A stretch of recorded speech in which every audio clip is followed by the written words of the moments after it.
República Dominicana, Colombia, Honduras, Perú, Chile, Venezuela, El Salvador, México, Argentina.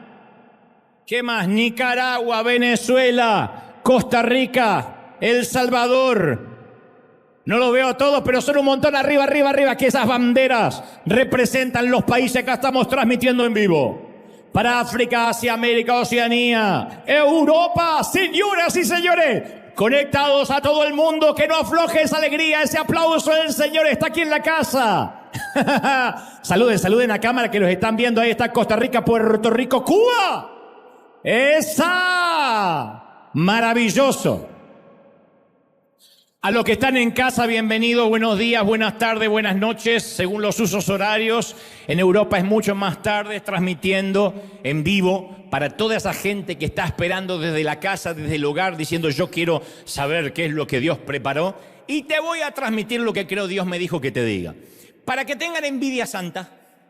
Los que están del otro lado, hoy tuvimos Santa Cena, aquí fue maravilloso.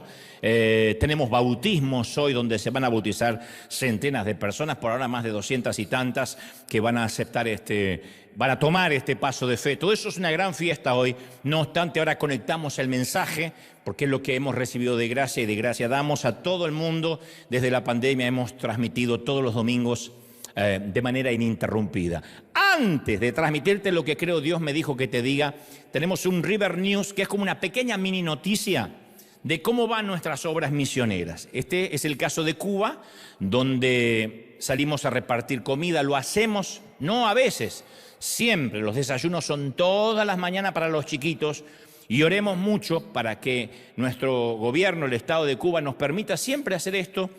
Esto posiblemente lo estén viendo. Nuestra idea no es ni poner iglesias, ni poner anexos, ni hacer una cruzada multitudinaria. Solo queremos ayudarlos a que la gente esté un poquito mejor, a que nos permitan llevar esta solidaridad a los rincones de la isla que tanto lo necesitan. Y ellos agradecen. Esto es un pequeño vídeo de River en Cuba. Mira. Gracias por tu semilla.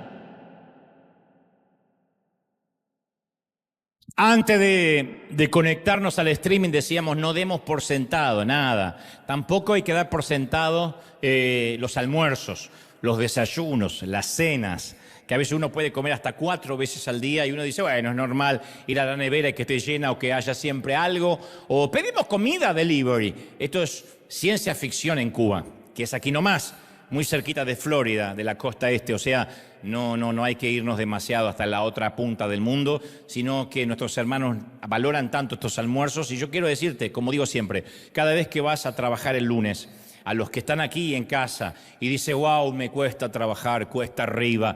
Pero si algo de ese fruto del trabajo, de ese salario, viene a las ofrendas o das un poquito, cada vez que te subas al freeway, que vayas a la fábrica o a la empresa o a la oficina, quiero que sepas que parte de tu tiempo está dándole de comer a nuestros abuelitos en Cuba. Gracias, gracias por tu generosidad y por darle al Señor, por prestarle al Señor. Muy bien, ¿estamos listos? ¿Sí o no?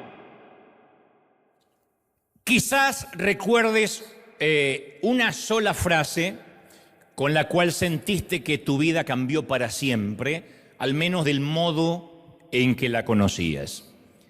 Tu puesto ha sido eliminado, te vamos a dejar ir. Frase muy gringa, por cierto. No quiero que me dejen ir. No, pero te vamos a dejar ir. Ya no te amo, necesitamos tomarnos un tiempo. Este tumor es maligno. No sé si estoy seguro de querer casarme. Papá, estoy detenido en la comisaría. Tu madre y yo vamos a divorciarnos. Mamá tuvo un ACV. ¿Cuánto tardas en venir hasta el hospital?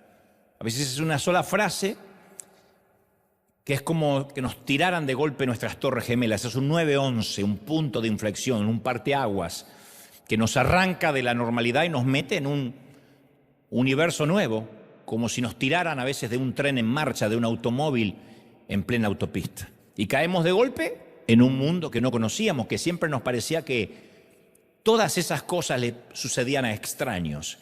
Pero de pronto una frase nos arroja al valle de los que lloran, al nuevo vocabulario de la quimioterapia, el análisis, diálisis, el desempleo, la rutina semanal, las visitas a un asilo de ancianos, la rutina de esperar el parte médico a las 7, 6, 7 de la tarde. O a lo mejor, digo, no es solo una frase. A veces algo que nos pasa en tan solo fracciones de segundo y crack, la vida ya no es como la conocíamos. Puede ser algo tan sencillo como apretar una tecla equivocada en la computadora y en cuestión de segundos perdimos todo el trabajo de meses. Eso a mí me pasó una vez. Entonces la calma explotó y todo de pronto se transformó en caos porque no estábamos divirtiéndonos. Teníamos que entregar un trabajo, una tesis, un libro, lo que sea. O nos enviaron un texto a medianoche diciendo que nuestro padre se acababa de descompensar y que lo acababan de llevar al hospital en una ambulancia, y adiós sueño reparador, adiós al plan que teníamos para esa noche, bienvenida, vigilia trasnochada, que puede que sea la primera de varias. Fuimos al buzón y encontramos una carta del IRS, donde nos informaban que nos harían una auditoría. Eso nunca es bueno, no nos gusta, entonces decimos, hasta luego, calma, hola, caos. O nuestra hija adolescente entra en la habitación y dice, tenemos que hablar. Nos confiesa que tiene un retraso importante en su periodo, que no sabe cómo sucedió exactamente. Nosotros sí sabemos cómo sucedió. Si vivimos algo de eso, seguro sabemos que la vida puede ir de la calma al caos en cuestión de segundos. Eso no excede a nadie, no hay excepciones. No es necesario estar en un país tercermundista, en medio de una guerra. A veces una noticia, una frase, nos cambia la vida. Sin advertencia, sin previo aviso, sin preparación. Son golpes a traición que se agazapan a la vuelta de la vida. Sin pronósticos de clima, sin alertas de huracán. Y lo peor de este tipo de valles es lo difícil que es tener amigos con los cuales poder ser honestos, contarles lo que nos está pasando sin temor a ser juzgados o que van a regar el chisme. Alguien definió a estos momentos como depresión, que es la grieta entre lo que esperamos y lo que en realidad estamos viviendo. Es la diferencia de lo que ansiamos y lo que estamos experimentando.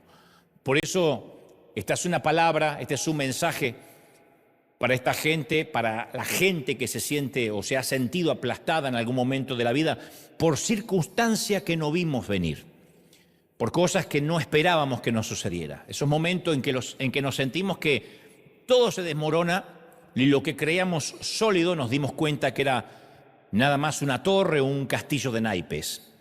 Cuando se nos mueve el piso, cuando caemos en picada y nos encontramos sumergidos en una avalancha de preguntas, de inquietudes, cuando todo aquello en lo que creíamos es cuestionado, diseccionado, debatido, sacudido hasta la médula y hasta el último átomo de nuestro ser se pregunta, ¿por qué a mí me está sucediendo esto? ¿Y por qué? Insisto, de manera artera, casi sin previo aviso, sin que lo esperáramos.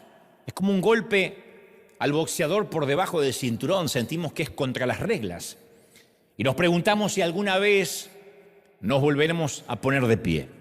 Y no tenemos idea cómo seguir adelante, cómo se reconstruye una vida que fue soplada en un instante.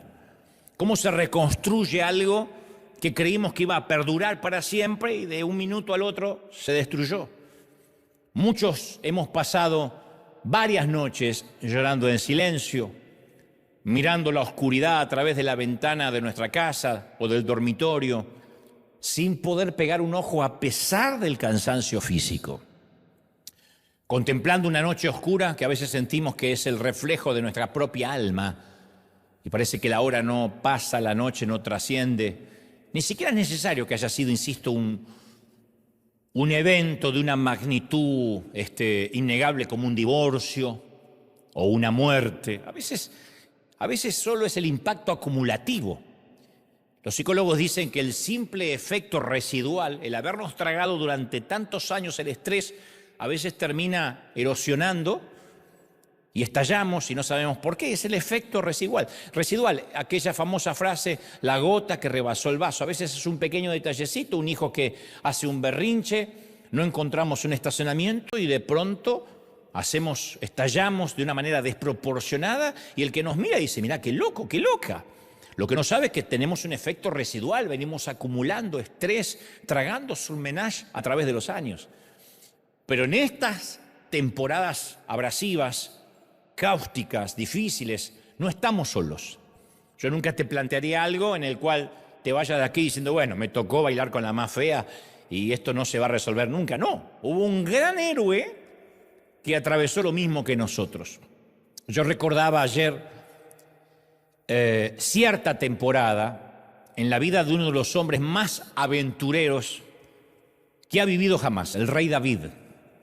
Las Escrituras relatan que por un largo periodo David experimentó una magnífica cadena de milagros. Fue como que todo le iba bien, por un largo periodo, de jovencito. El día en que David fue ungido por el profeta Samuel fue uno de los días más memorables de su adolescencia y a partir de ahí comenzó una vida ascendente. Fue llevado del anonimato al estrellato. Cuando era un muchachito, derrotó al más formidable enemigo de Israel, Goliat, de Gat. Y el rey Saúl lo seleccionó como su músico personal. Le ofreció la mano de su hija, de la princesa del reino. O sea que era un pastorcito que terminó viviendo en el palacio. Y por una larga temporada, todo lo que tocó David se convirtió en oro. Era una suerte de rey Midas, para los que conocen la mitología griega. Lo que tocaba se convertía en oro. Pero no se convirtió en rey, conforme le había dicho Samuel, al día siguiente del ungimiento. David no llegó a ser monarca hasta la edad de 30 años. O sea que desde la adolescencia hasta la edad madura él no llegó a ser rey. Y en el medio hubo un silencio y un interludio de al menos unos 15 años que tuvieron que haberse sentido como una eternidad. Uno por uno, todas las cosas en su vida le fueron arrebatadas, todas las cosas buenas. Así como su vida iba ascendiendo, un día, un golpe a traición, como te dije hace un ratito, a la vuelta de la vida, ¡pac! Saúl le tuvo celos, David pierde su empleo. No solo pierde su empleo, pierde su salario, también pierde su seguridad personal porque aparentemente su suegro lo quiere matar. Y tú creías que tenías problemas con la suegra, peor es este. Y como si fuese poco, su matrimonio también termina en fracaso. La historia tiene detalles que no tenemos tiempo de excavar ahora, pero de pronto, así como todo le iba bien, pierde a su suegro, el trabajo, el salario, la seguridad, a su esposa, pierde a su mentor Samuel, que fallece, a su mejor amigo Jonathan, que no puede irse del palacio y tiene que estar de algún modo del lado de su padre. Jonathan era el hijo de Saúl. Así que David sabía que todo el mundo observaba lo que él hacía. Su cuñado no quiere saber nada con él, su suegro lo quiere matar, su esposa no quiere saber nada, y todo el mundo está observando eso. Todo el mundo conocía los horribles detalles de sus problemas familiares. No había redes sociales, pero aún así conocían sus problemas. Su suegro, insisto, lo odiaba, su esposa le dio la espalda. El cuñado le dice, Jonathan, yo no puedo hacer nada por ti ahora. Y por si fuera poco, tenía que huir David para preservar su vida. Eso es de 100 a 0 en un instante. David empezó a huir, a escapar del hombre más poderoso del mundo conocido. Finalmente la palabra dice que David huyó a una cueva llamada Adulam. Alguna vez te hablé de esa cueva. Y ese fue definitivamente el salto al vacío del muchacho, el saltar sin red. Yo hablo de esa sensación que te decía recién, en el cual sentimos que ni siquiera tenemos un sitio donde caernos. ¿Se acuerdan la frase de nuestros padres? No tienes ni dónde caerte muerto. Pero yo hablo cuando no tenemos dónde caer en referencia a que no sentimos que haya cuerdas de amor, como dice la canción basada en la palabra debajo nuestro. Cuando sentimos que debajo nuestro es la nada misma. Cuando ni siquiera podemos convencernos de que caeremos en la gracia, sino que sentimos que caemos de la gracia. La frase saltar sin red nace justamente de los trapecistas. Mientras el acróbata se balancea muy alto, llega el momento en que se suelta del trapecio y queda suspendido en el aire. Lo hemos visto, si no es en un circo en vivo, en la televisión, en el cine. Y cuando queda suspendido en ese instante, yo creo que debe sentirse como una eternidad. porque el acróbata queda suspendido en la nada. Y es demasiado tarde para agarrarse otra vez del trapecio y ya no hay vuelta atrás, está en el aire. Son segunditos, o me parece que son microsegundos, pero tampoco puede ser sujetado por el que lo va a recibir, porque está ahí en el aire. Entonces el acróbata no puede acelerar la recepción. Y en ese momento su único trabajo es quedarse tan quieto en el aire y tan estático como sea posible. El acróbata jamás debe tratar de recibir al receptor, tiene que esperar en absoluta confianza que lo agarren. Y el receptor lo agarra en el aire al que está esperando. Su trabajo no es agitarse ansiosamente, porque si lo hace podría propiciar su propia muerte. Su trabajo es quedarse quieto, esperar en el aire. El que se suelta tiene que esperar que el otro lo agarre. Y yo sé que ahora mismo hay gente que está viviendo ese momento vulnerable, cuando tenemos que soltar aquello que Dios nos ha pedido que soltemos, pero todavía no sentimos que la mano de Dios nos esté agarrando. y estamos ahí. Sí soltamos en fe lo que Dios nos dice, pero todavía no agarramos lo otro y estamos suspendidos en el aire confiando en una palabra: te voy a agarrar, te voy a sustentar. Es como cuando le dice a Pedro: baja de la barca, vas a ver que vas a caminar. Sí, pero él caminó sobre una palabra. Yo hubiese querido todo un tutorial cómo caminar sobre el agua. La cosa es que David estuvo literalmente viviendo en campos, en forestas, en cuevas, en desiertos.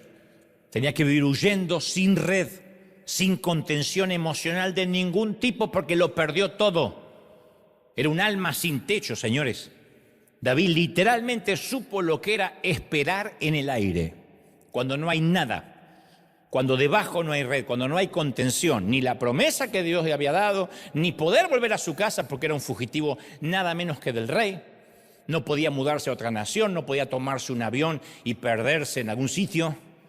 Literalmente entiendo cuando David dice: ¿quién me diera alas para volar? Me mandaría a mudar, viviría en una peña, en un risco. Porque él vivía literalmente en el aire. Así que no somos los únicos. Obviamente la cueva donde él va a refugiarse no era un huequito en medio de la colina, era una abertura de por lo menos unos 12 metros, una abertura bastante grande, y fue allí donde David vería a Dios con ojos nuevos. Los tiempos difíciles producen necesariamente eso, que veamos a Dios con ojos nuevos, cuando lo sagrado se nos vuelve común, cuando el tedio nos invade, cuando la bulia nos empieza a aburrir. De pronto una temporada en la cueva hace que abramos los ojos de otra manera. Y aquella cueva no era donde David quería estar. No lo hubiese elegido de manera arbitraria. No le hubiese dicho a la mujer: ¿nos vamos una semana a una cueva? No. Pero es donde David necesitaba estar, según Dios, por una temporada. La única razón por la que alguien iría alguna vez allí es porque no había otro lugar donde ir.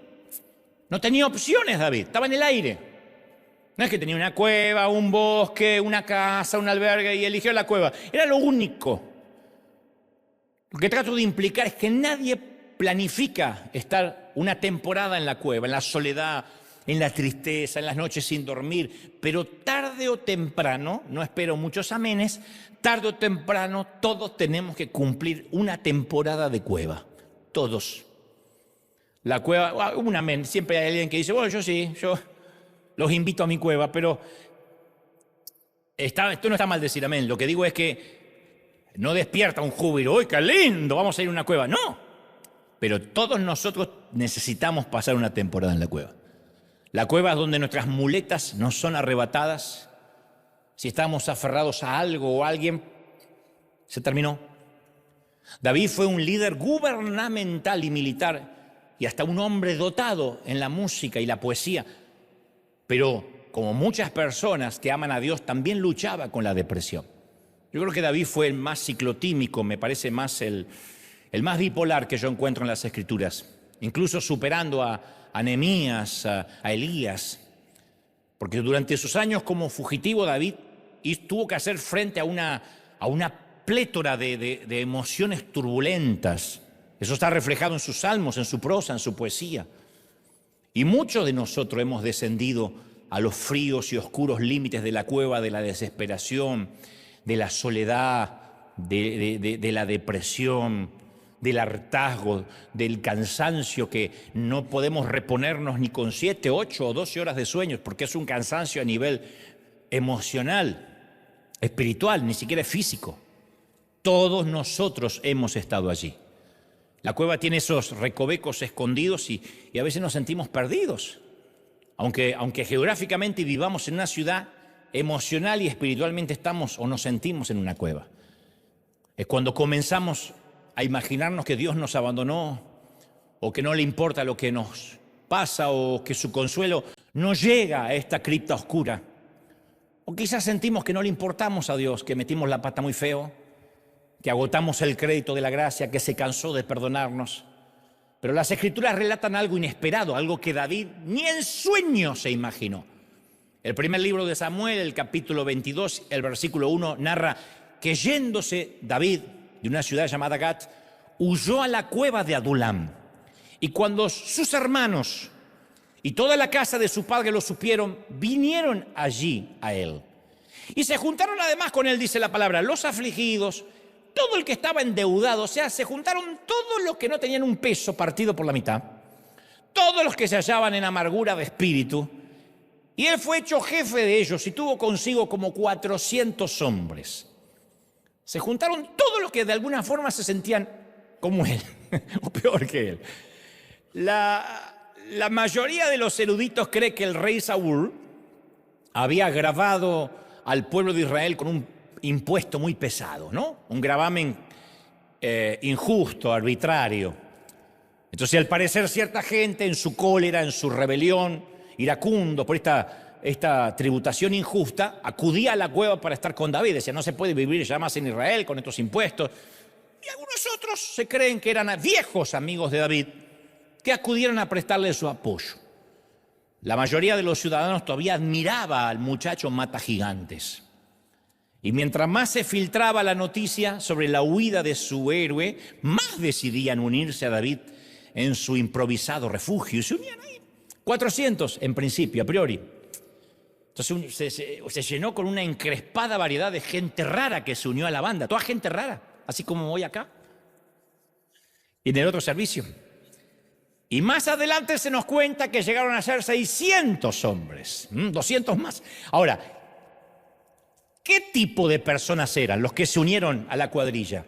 No eran los más plausibles, los más encomiables, no era la gente del jet set.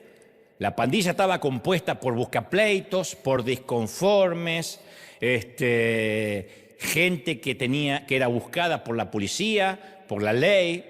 Eso es lo que yo llamo el buen humor de Dios. Porque cuando atravesamos una situación difícil, lo que menos queremos es tener que liderar y alentar a gente que está igual o peor que nosotros. Seguramente te pasó, a mí me pasó.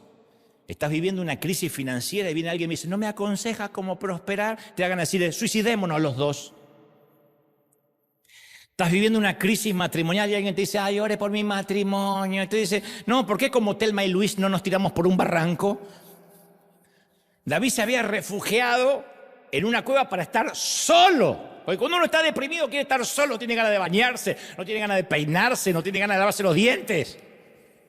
Tengo mal aliento, ¿y qué? Y ahora de pronto ve que entra gente y ahora se encuentra rodeado por la peor caterva de Israel. Y este es el punto. A pesar de estar rodeado de gente, David es muy introspectivo. Se siente muy solo. ¿Cómo lo sé? Insisto, por el spoiler, por los salmos, porque él va a escribir cómo se siente. Tiene ese sentimiento de desazón, de desidia, de invisibilidad. Cuando notamos que quizá la invisibilidad no tiene que ver, insisto, con la viudez, con el divorcio o la orfandad necesariamente. Yo puedo saber que hay gente que puede sentir invisibilidad cuando nota que su propia familia ha estado creando recuerdos y compartiendo experiencias sin ti. Tú dices, no sé por qué siento que estoy al margen, cuando tenemos esa sensación que siguieron adelante juntos y por alguna razón nos quedamos a un costado del camino. Estar solo es un temor que todos compartimos. Tal vez teníamos personas a nuestro lado y nos abandonaron. O quizás realmente nunca tuvimos personas a nuestro lado. O nuestra vida ha sido tan caótica, tan estresante durante tantos años que no invertimos en nuestras relaciones. Y cuando levantamos la vista, las personas amadas se cansaron, desaparecieron. Quizá eres parte de los que no saben a quién llamar para que te recojan en el aeropuerto. Eso puede pasar en una gran ciudad como esta. La soledad no es patrimonio de los que viven en una montaña. No tienes alguien con quien celebrar o con quien afligirte. Tienes una buena idea para compartir, no puedes pensar en nadie así que te venga rápido a la mente que le importe lo suficiente como para soñar contigo. O estás enfrentando una situación difícil en tu trabajo, en tu oficina, y no puedes pensar en nadie confiable para contarle lo que realmente te pasa, sin que te traiga problemas. O la mayoría de tus amigas ya están casadas, están comenzando a tener hijos y tú ni siquiera sales con alguien. O tus hijos están creciendo, ya se están por ir, otros se fueron, estás soltera y la mayor parte del tiempo estás sola y estás comiendo sola otra vez. O no importa si eres mujer u hombre, pero llega el fin de semana y no tienes nada planificado. Todas las familias normales están emocionadas al reunirse para Navidad, para Día de Acción de Gracias. La tuya está resentida, está dividida, está enferma. Juntarlos es una misión imposible. Necesitas hablar, pero no se te ocurre a quién llamar, y menos a estas horas de la madrugada. Y hace tanto tiempo que nadie te escucha de forma genuina que ni siquiera puedes recordar la última vez que te sinceraste. David siente todo eso junto y en ese orden. De manera que es muy claro, es muy transparente, muy diáfano con sus emociones. Entonces busca en la música, porque afortunadamente es compositor, el consuelo que necesitaba para poder atravesar esos momentos difíciles. Los estudiosos sostienen que David compuso por lo menos 8 salmos diferentes durante su vida como prófugo y proscripto de la ley. 8 canciones. Y aquí, en el medio del desierto, descubrió lo que significaba darle a Dios un verdadero sacrificio de alabanza. Porque él era un adorador desde que era muchachito. Adoraba cuando cuidaba las ovejas de su padre. Adoraba para calmar los malos espíritus de su suegro Saúl. Pero ahora va a tener que aprender lo que es el sacrificio de alabanza, que es adorar cuando las cosas malas me pasan a mí. Adorar a Dios cuando no tengo garantías de que voy a salir de la cueva. Adorar a Dios cuando no me siento ni empoderado, e insisto, ni con ganas de bañarme, ni con ganas de levantarme por la mañana. Eso es sacrificio de alabanza. Habrás escuchado esa frase. Papá, ¿te gusta ir a trabajar? Y no, pero tengo que hacer el sacrificio. Papá, ¿te gusta viajar en avión o en tren o en bus tantas horas para ir a ver a quien sea? Y no, pero hay que hacer el sacrificio. Bueno, esto es sacrificio de alabanza. ¿Sientes ganas de alabar? No. Este es el peor momento. ¿Qué voy a sentir ganas de alabar si no quiero salir debajo de la manta? Pero voy a hacer el sacrificio de alabanza.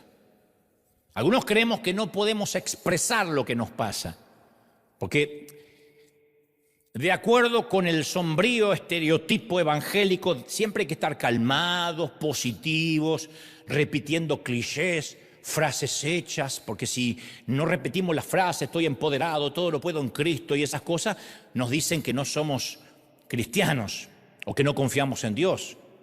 Ese evangelio procaz del empoderamiento ha permeado tanto la vida de la iglesia que carecemos de una teología de la adversidad. Cuando estamos ante situaciones difíciles no sabemos cómo actuar, porque como no nos dan ganas de empoderarnos, creemos que estamos haciendo algo mal.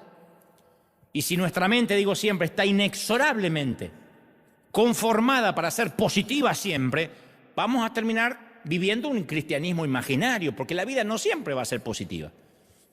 Eso es una visión poco realista, sin sentido común. No podemos estar alegre y feliz 365 días al año. Aquel que dice, yo siempre estoy feliz, está empastillado. El que dice, hola Dios, está tomado, empastillado, varios tequilas, algo le pasa, porque nadie puede estar feliz todo el tiempo.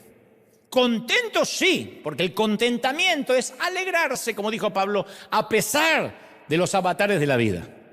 Pero la felicidad, así como tal, como vivir, ay, estoy feliz. Eso es otra cosa, tema para otro mensaje. Yo me considero un tipo bastante positivo, pero hay algo que creo, si no tenemos un punto de vista realista de la adversidad, cuando llegue el momento de atravesarla, el resultado no va a ser muy positivo.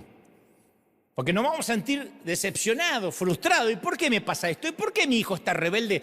Si yo le enseñé la Biblia desde chiquito. ¿Y por qué parte de la adolescencia, de la adversidad? ¿Y por qué una pareja entra en crisis? ¿Y por qué la suegra viene seguido? ¿Por qué parte de la adversidad? Siempre se nos ha dicho que está mal quejarse, que eso es falta de fe. Pero lo que quiero notar es que David compuso varias canciones de queja durante su estadía en la cueva. Después en la vida también, en el palacio también. Porque el cambio geográfico no hizo que sus momentos de depresión se fueran totalmente. Pero en la cueva, escribió canciones de queja. Yo estaba leyendo que en la Biblia hay diferentes tipos de salmos, ¿no? Hay 3 tipos al menos que puedo identificar. Algunos son denominados salmos de acción de gracias, que todo es gratitud y por el sol y por el amanecer y el atardecer. Otros son salmos de entronización. Dios, eres majestuoso, poderoso, proveedor. Pero la categoría popular, la más común, la que más suenan, son los salmos de lamento. Los salmos de lamento pululan por encima de los otros temas. Y el salmo más frecuente trata de alguien quejándose ante Dios. Esto no enfada a Dios en lo absoluto, sino Dios no hubiese permitido que esto integrara el canon bíblico. No lo enfada a Dios la queja. Sí la queja que baja, porque eso es chisme. Las quejas que suben a Dios le agradan, las quejas que bajan no, porque el de abajo no te va a resolver nada. Ay, no sabes, aquella hermana lo que me hizo, ¿y qué te va a resolver la otra chismosa? En cambio, si sube, Dios lo puede sanar. Ahora, muchos no tenemos el valor. Las quejas siempre suben, nunca bajan, acuérdense, en cualquier empresa, en compañía, una iglesia. Sin embargo, muchos no tenemos el valor para hacer esto. Entonces nos vestimos con un traje estoico, ¿no? Tapamos las heridas con un apósito, nunca hacemos catarsis con Dios para que Dios vea que confiamos en Él, como si Él no conociera nuestro corazón. Pero hay una temporada para estar tristes y está bien. Yo tengo un mensaje que dice, está bien que no estés bien. Está bien. A ver, un amigo nos ve por la mañana en la oficina el lunes y nos pregunta, ¿cómo va todo? ¿Qué respondemos? Bien, bien, bien. O si no, algo muy hispano, ahí no me puedo quejar. Si me quejara, sería un desagradecido. ¿Cómo que no te puedes quejar? ¿No tuviste una discusión con tu hijo esta mañana? ¿No acabaste de recibir un maltrato de tu jefe? Sin embargo, le decimos una mentira a un compañero de trabajo y no nos molesta porque no le incumbe a él. Está bien. Le decimos, no me puedo quejar. ¿Qué le vamos a andar contando? Si le contamos del jefe hay conflicto de intereses porque compartimos el jefe. Si le compartimos del hijo nos va a juzgar. Va a decir, mira, este creyente tiene problemas con el hijo. Entonces uno dice, bien, bien. Está bien. Porque uno decide quién entra a nuestro círculo íntimo. Pero no podemos poner a Dios al mismo nivel que un compañero de oficina. Porque Dios estaba con nosotros durante la discusión con nuestro hijo. Él estaba ahí. Y también le entristeció la confrontación con nuestro jefe. Y si cuando vamos a orar forzamos la sonrisa y decimos, ¡ay, Señor, aquí estoy! ¡No me puedo quejar! Él se entristece de nuevo. Porque Él sabe por lo que atravesamos y espera tener el gusto de llevar la carga con nosotros. Quiere que le contemos, quiere que le digamos. ¿Sí? ¿Está mal? Señor, estoy de mal humor. La autenticidad atrapa la presencia de Dios. No el fingir, aquí estoy tu siervo, Señor, resistiendo. No aguanto más. Dios no va a decir, pero qué poca fe. A Él le encanta un hijo que viene a compartir las cargas. Señor, no puedo llevarlas yo, estas cargas sobre mis hombros, soy humano. Y David, un hombre conforme al corazón de Dios, descargó sus emociones en colores violentos y en un crescendo casi operático, como se hace en las óperas. Y cuando uno lee su poesía descarnada, uno se estremece. Lo que pasa es que uno a veces lee los salmos como si fueran las promesas de las galletitas de Panda. A ver, te bendeciré Jehová, te bendeciré Jehová. No, esto es poesía, prosa, que fueron escritas desde las heridas abiertas. Yo creo que el punto inicial para tratar con nuestro fracaso es encararlo con sinceridad. Como dije el domingo pasado, decir, bueno, esta es mi familia disfuncional, necesito ayuda. Porque si uno disfraza y pinta por fuera lo que está pútrido, nunca podemos sanar. Hay que darle nombre a nuestro desánimo. Y David le puso, no nombre, le puso hasta música al desánimo. Y compuso algunos salmos para que podamos cantarlo todos aquellos a quienes nos tocó, nos tocará alguna vez ser huéspedes de la cueva. La gama artística de David fue impresionante, fue muy ecléctica. Él incursiona en muchos géneros. Pero mi disco favorito es escuchar a David cantando blues. Me encanta cuando canta blues. Te dirán, ¿y cómo sabe que canta blues? Bueno, ahora paso a explicar. Es un tipo informado. David tiene 3 cortes grabados, 3 sencillos grabados en esa cueva. Salmos 34, el 57 y el 142. 34, 57 y 142 son los 3 sencillos que él grabó en esa cueva. El 142, por ejemplo, se describe en su subtítulo, dice, Masquil de David cuando estaba en la cueva. O sea que no es una suposición mía, sino que son canciones que escribió cuando estaba en la cueva. Yo llamaría todo este álbum, juntando los 3 salmos, los 3 cortes, el blues de la soledad. Me encanta el blues de la soledad porque la soledad define de alguna manera todos los sentimientos, esa plétora que tiene David en su corazón, de angustia, de frustración, de temor, diríamos, ¿en qué palabra podría englobarla? La soledad. ¿Por qué digo que cantó un blues? Porque el blues es un género musical que se originó mucho después de David, a finales del siglo XIX, pero eso fue de manera oficial, en el sur de los Estados Unidos. Los esclavos y trabajadores agrícolas afroamericanos crearon canciones para sobrellevar las duras tareas laborales y utilizaban ritmos y melodías que terminarían después en lo que es el blues. El blues se caracteriza por su estructura tiene 12 compases, es una progresión de acordes que se va repitiendo y proporciona el marco ideal para poder improvisar. Eso es lo que tiene el blues, que uno puede improvisar, no son letras complejas como las de Arjona, uno puede improvisar, o la de Jesús Argán Romero para los religiosos. Sin embargo, yo soy de los que sostienen que el inventor del blues fue David, porque nosotros no sabemos qué tipo de música le ponía él a estas letras. Pero a mí me parece, noto algunos sesgos de improvisación. No hay otra manera de cantar en una cueva, uno improvisa, es como el cántico nuevo, ¿no? Y creo, sin lugar a dudas, me voy a asesorar de esto cuando llegue al cielo, que algunos de sus salmos tienen ese tono único del blues, porque los compuso en una de las temporadas más difíciles de su vida. No puedo pensar en rock, no puedo pensar ni siquiera en una balada, no puedo pensar en una melodía pegajosa, ni siquiera en las melodías cortavenas que escuchamos en la radio. Pienso en el blues, porque, insisto, proporciona los rieles para poder improvisar. Y eso es lo que lo hace tan reales, tan crudos. Las partituras de la cueva son similares a las epístolas de Pablo escritas desde la prisión. ¿Qué hace que tengan esa fuerza 2000 y tantos años después? ¿Qué hace que tengan esa fuerza? Y es que fueron escritas en la celda, en la mazmorra. No en un escritorio cómodo con aire acondicionado, no con 3, 4 secretarias corrigiendo o editando. Es él escribiendo, sabiendo que su cabeza va a rodar por la arena quizá por la mañana. Entonces el contexto hace que ciertas letras sean mucho más potentes. Vamos a notar siempre que cada vez que cantamos cuán grande es Él, hay una unción que recorre toda la atmósfera Cuando cantamos Sublime Gracia pasa exactamente lo mismo. Tienen años, no han podido ser superadas jamás por ningún salmista ni ninguna banda moderna de rock. Porque el contexto en el que fueron escritos fue un contexto de dolor, de esclavitud, de represión. Y cuando el proceso, la sangre, se mezcla con la inspiración del Espíritu Santo, se produce eso, esa alquimia maravillosa que años después cantamos y no sabemos por qué. La letra tiene algo que nos recorre literalmente el cuerpo, alma y el espíritu.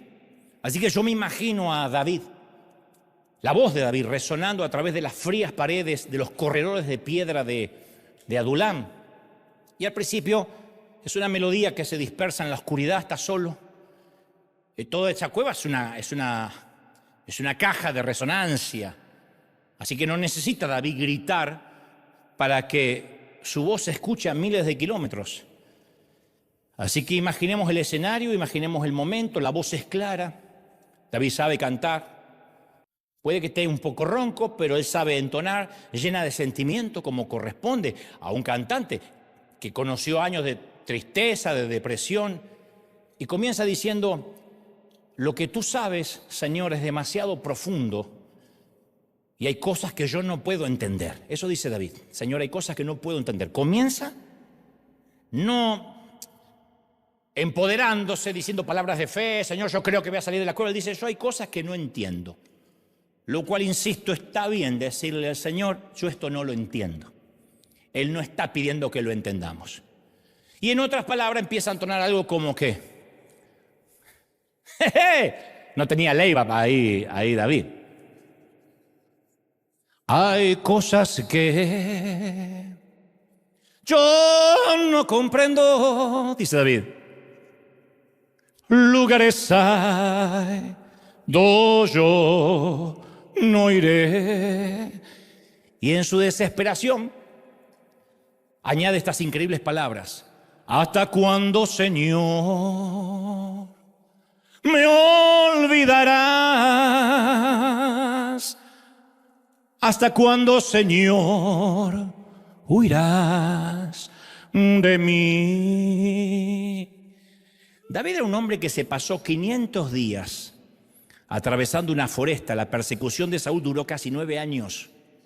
Por eso decía: ¿hasta cuándo, Señor, huirás de mí?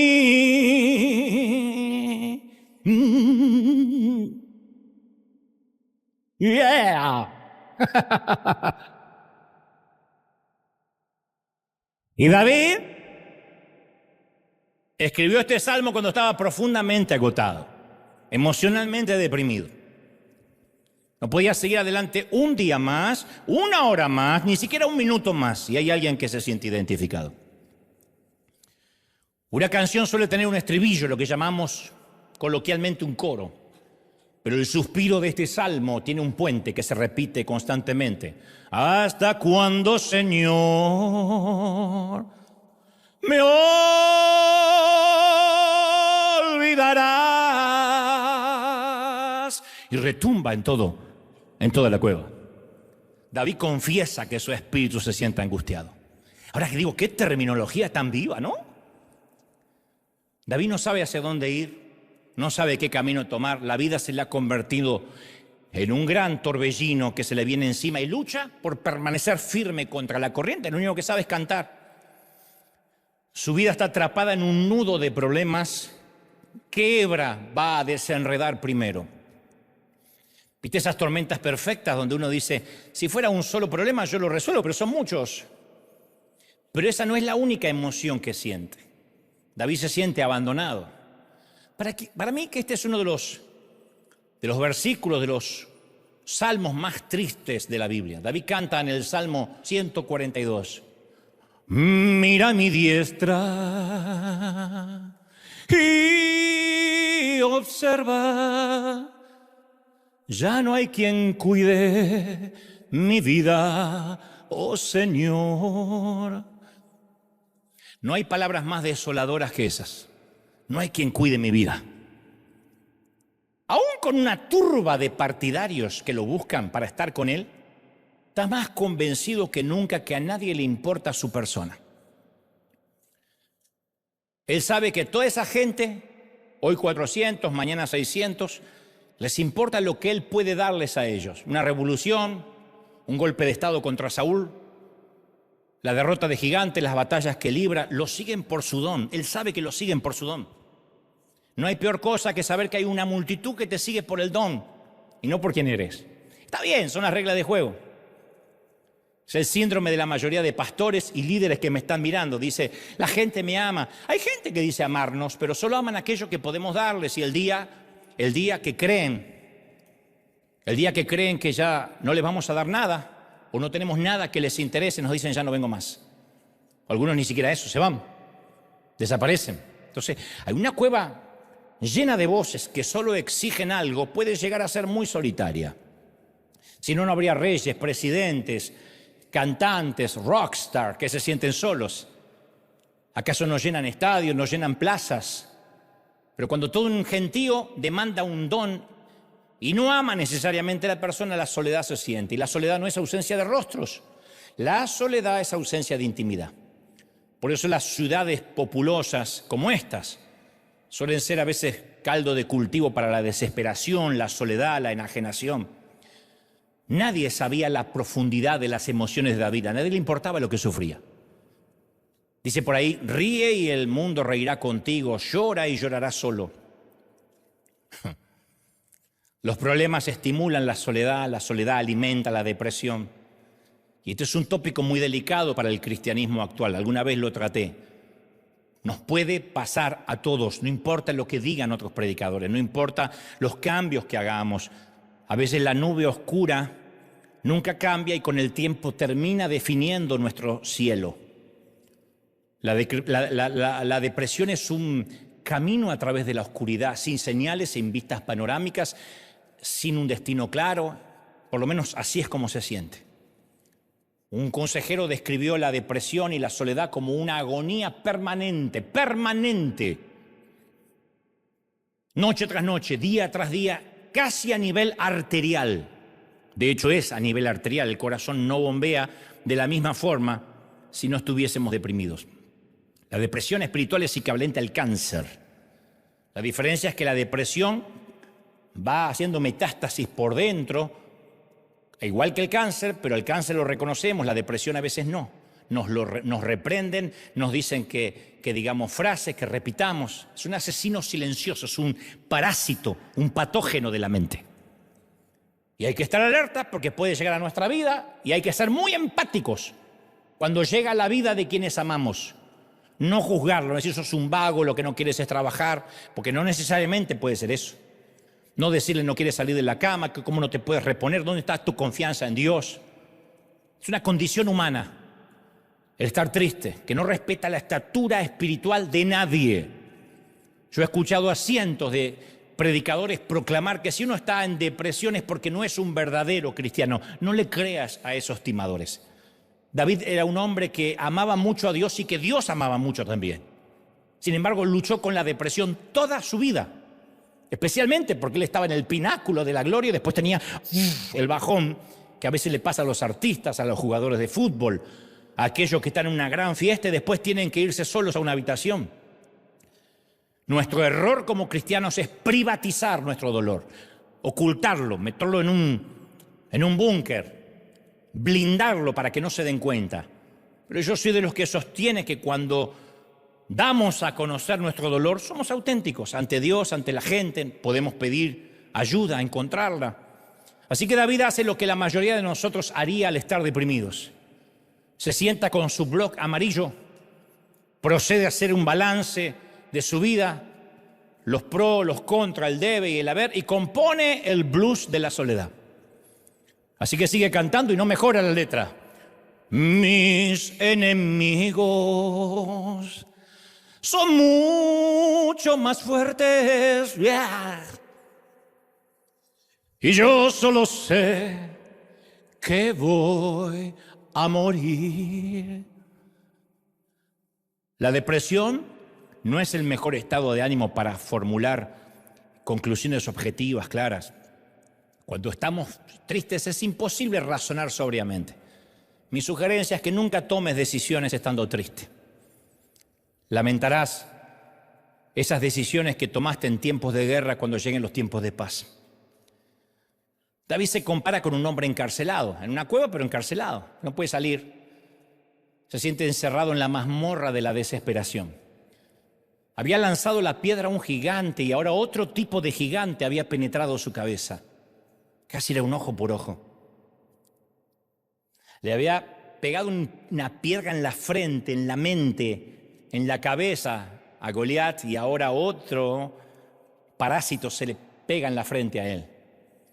Quizá porque David es un hombre conforme al corazón de Dios, es que está dispuesto a abrirle el corazón a Dios. Por eso yo siempre me he preguntado qué hizo Dios que lo llamaras un hombre conforme a tu corazón. Y es que lo veo que él no tiene temor de escribir estas canciones y que queden aquí registradas por años.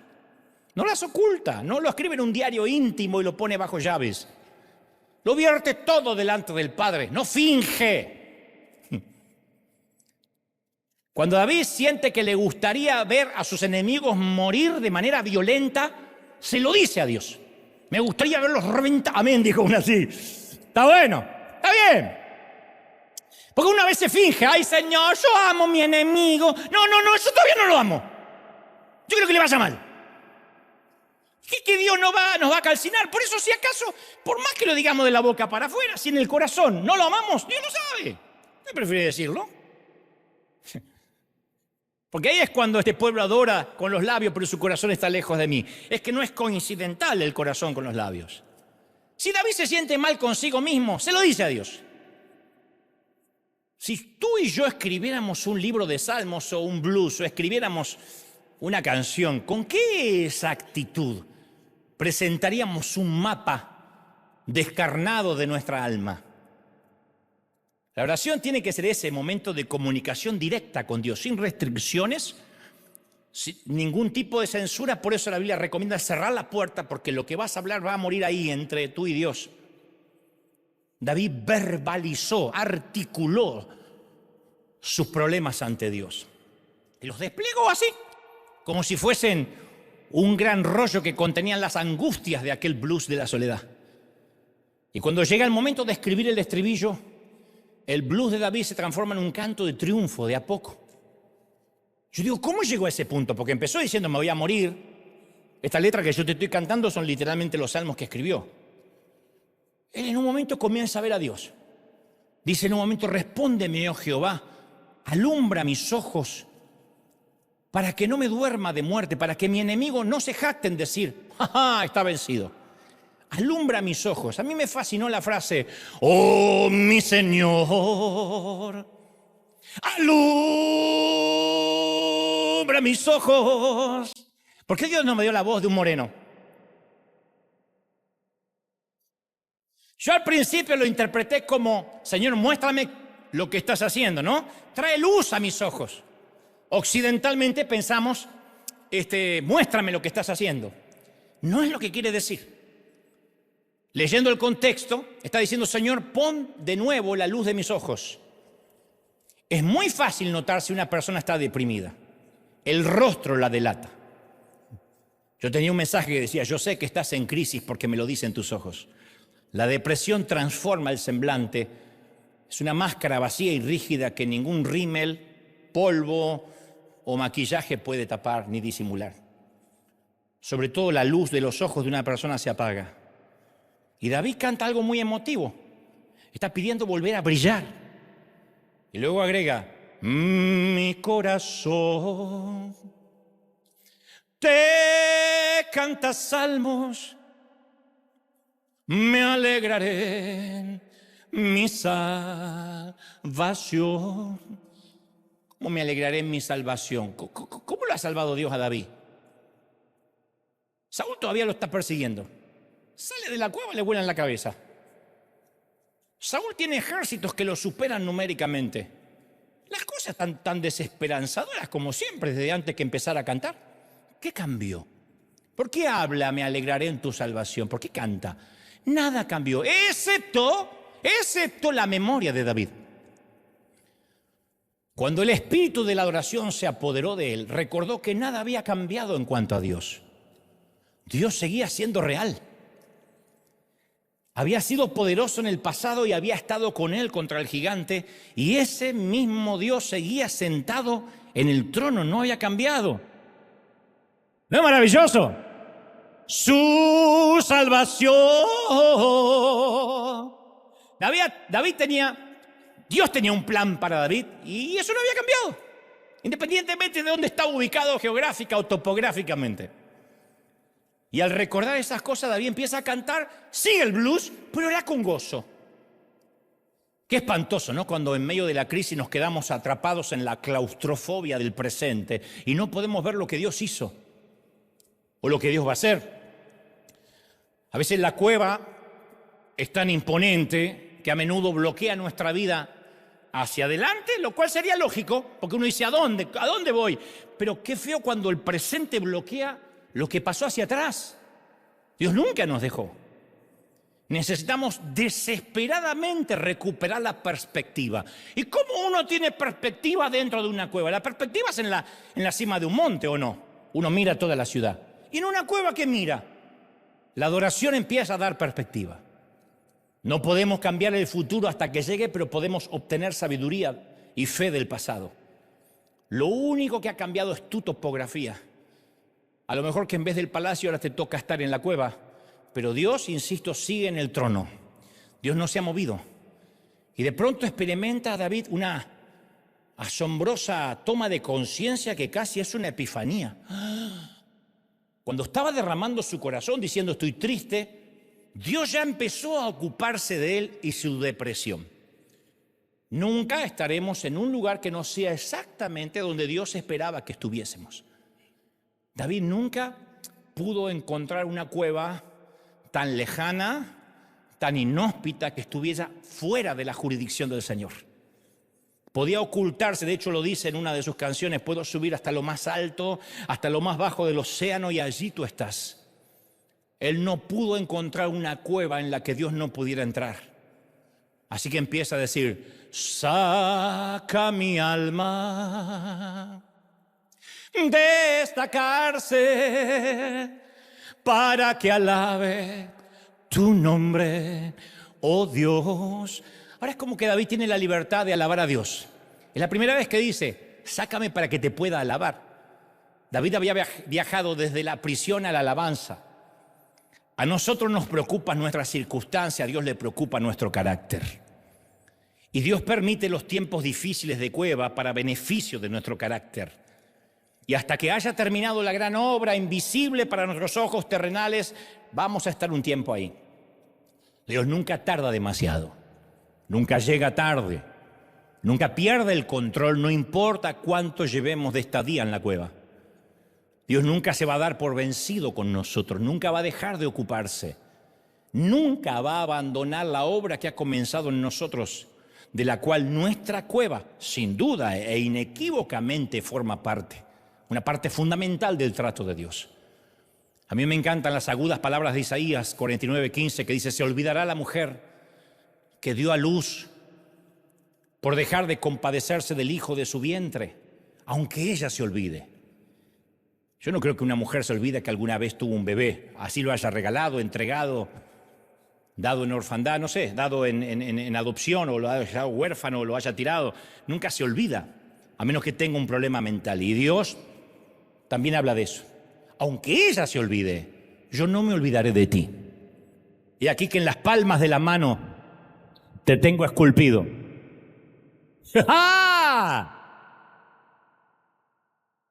Te tengo esculpido en las palmas de la mano. O sea que no hay una mañana que Dios no se mire las manos y no lea, en mi caso, Dante. Lo tengo en la cueva hace un tiempo.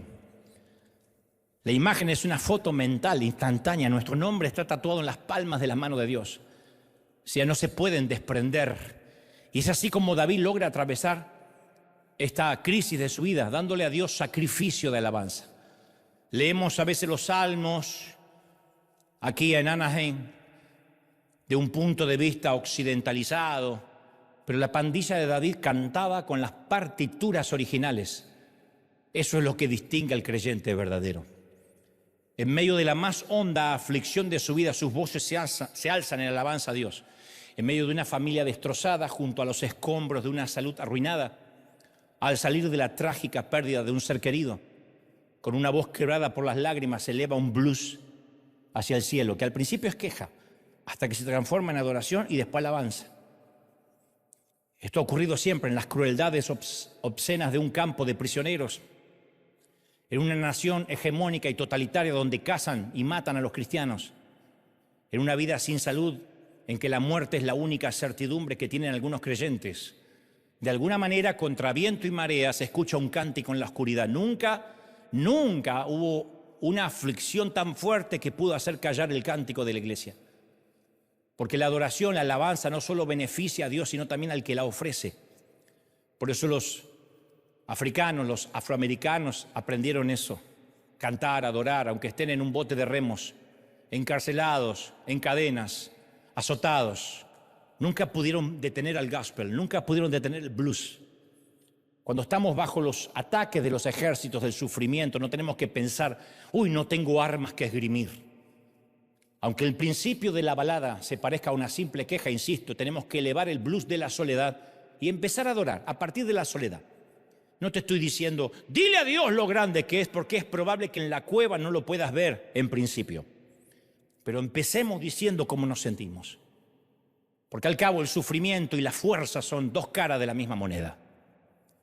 Cuando yo era más joven escuché a un predicador decir que Dios nunca usará a nadie si no lo tritura primero. A mí nunca me gustó cómo sonó eso. Y así acostumbraba a orar de que yo fuera la excepción. Decía, Señor, déjame entrar de lleno en el ministerio. ¿Podríamos evitar el triturado? No tienes que triturarme a mí, puedes confiar en mí. Soy de los que no necesitan trituración. Pero después descubrí que Dios no hace excepciones.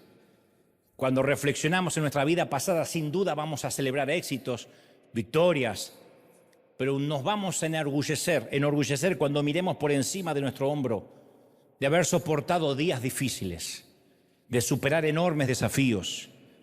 Todos soñamos con ganar la corona como David, pero vamos a ser definidos por la forma en que hemos superado la decepción, la depresión, la temporada de la cueva, enfrentando nuestros miedos, habiendo aprendido de nuestros errores.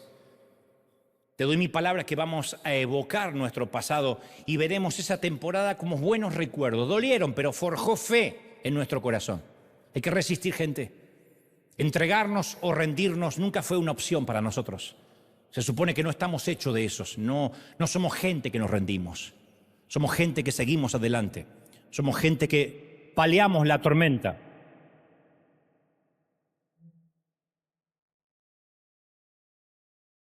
David registró el viaje por la cueva en su extraordinaria obra maestra compuesta llamada Salmo 142. No sé si David le puso números o eso vino más tarde, creo que vino más tarde. La mayoría cree que el Salmo 57 lo escribió al mismo tiempo, en el mismo escenario que el Salmo 142. Pero es el mismo corte, es el mismo disco, es el mismo, diríamos en mi tiempo, LP, long play. Pero este es mucho más que un simple blues. Está estructurado en 2 estrofas, un puente y un coro. Tiene 2 estrofas y tras cada estrofa se puede cantar el coro. Dice, exaltado sea sobre los cielos, Señor, sobre toda la tierra sea tu gloria. El mismo que empezó quejándose, ¿eh? Pronto, dice David, está mi corazón, oh Dios, dispuesto a cantar. Trovaré nuevos salmos. Me gusta esa decisión. Trovaré nuevos salmos. Despierta, alma mía, con salterio, con arpa, me levantaré de mañana. Te alabaré entre los pueblos. Todavía no había salido de la cueva, pero él dijo, te alabaré entre los pueblos. Cantaré de ti en las naciones, porque grande hasta los cielos es tu misericordia y hasta las nubes tu verdad. Y otra vez el coro, exaltado sea, Señor, sobre toda la tierra, sobre todos los cielos. David descubrió que en medio del exilio su Dios era real. Así que sigue entonando su blues. Pero esto sé, sí es verdad. Mi Dios es real, porque lo siento en mi ser. ¡Yeah! ¡Chile! Y entonces ocurre algo inusual, algo inesperado. Desde uno de los rincones de la cueva, una áspera voz, poco entrenada, se une a David en la armonía. ¡Mi Dios es real! Un tipo barbudo. ¡Real en mi ser! Me ha lavado con su sangre, tú David. Carmesí. David sonríe, agradece el gesto al amigo barbudo y el dúo improvisado continúa cantando. Entonces se van agregando a alguien más, como ahora que se pararon algunos y otros no. Pero un cuarto empieza a marcar el ritmo con los pies y las manos.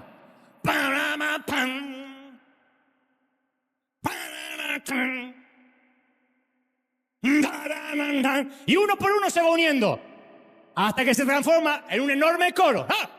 Y hay repudiados, harapientos, que elevan una poderosa alabanza. Y es el blues de la soledad, acompañando al rey exiliado. ¡Eja! Su dulce amor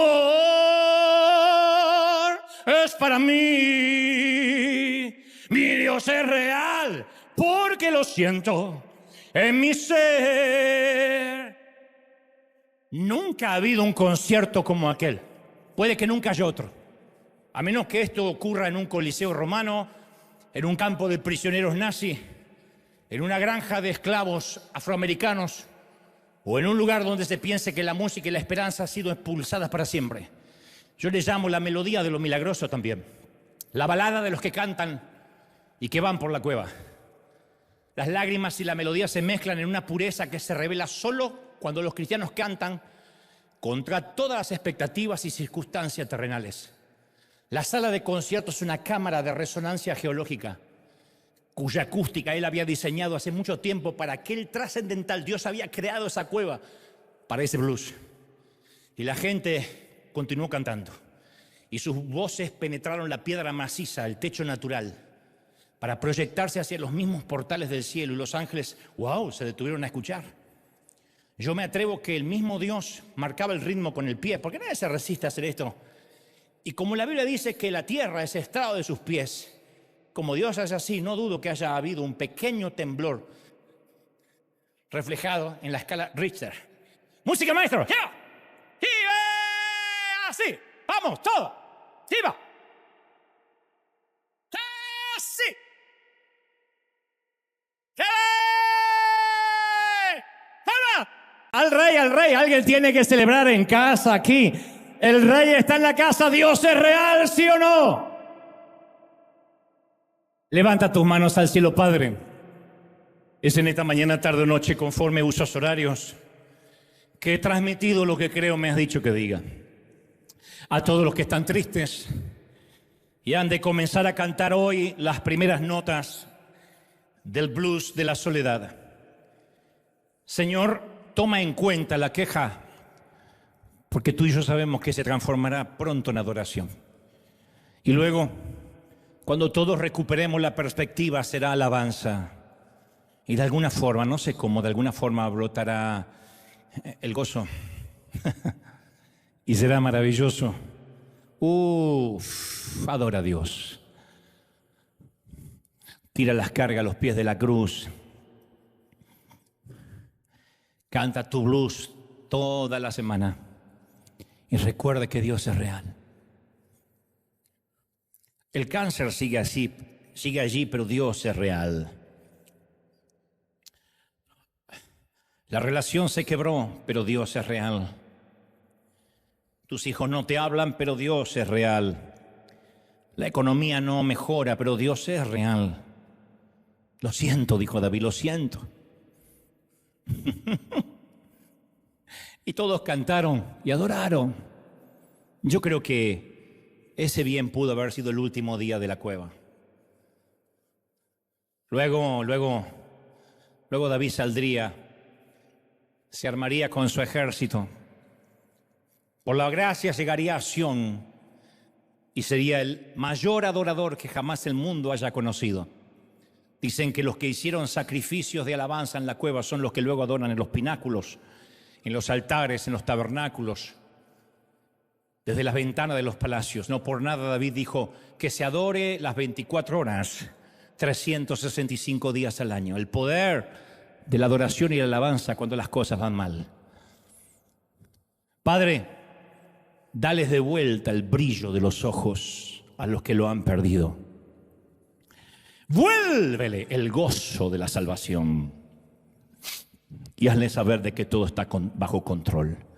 Gracias por el respeto, por el silencio que mis hermanos me brindan, por este momento.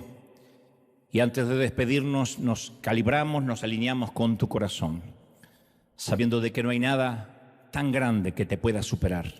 No hay un problema que te pueda sorprender. Tú estás al control. Perdónanos por haber dudado. Perdónanos por haber pedido tocar las huellas de los clavos de tus muñecas. Aún así, si somos como Santo Tomás, tú nos amas, nos comprendes, porque no tenemos un sumo sacerdote que no logra compadecerse de lo que vivimos, porque fuiste tentado y probado en todo. Gracias, Señor. Que tengamos un domingo extraordinario, un mejor día de semana, y que nunca nos olvidemos que tú estás vivo y que todo sigue estando igual en el cielo. Y si todo está bien ahí, todo estará bien también aquí. Gracias, Señor. Amén y amén. Que Dios te bendiga, que Dios te guarde. Chao. Hasta el domingo que viene, o nos vemos en el bautismo al ratito. Chao, bendecido.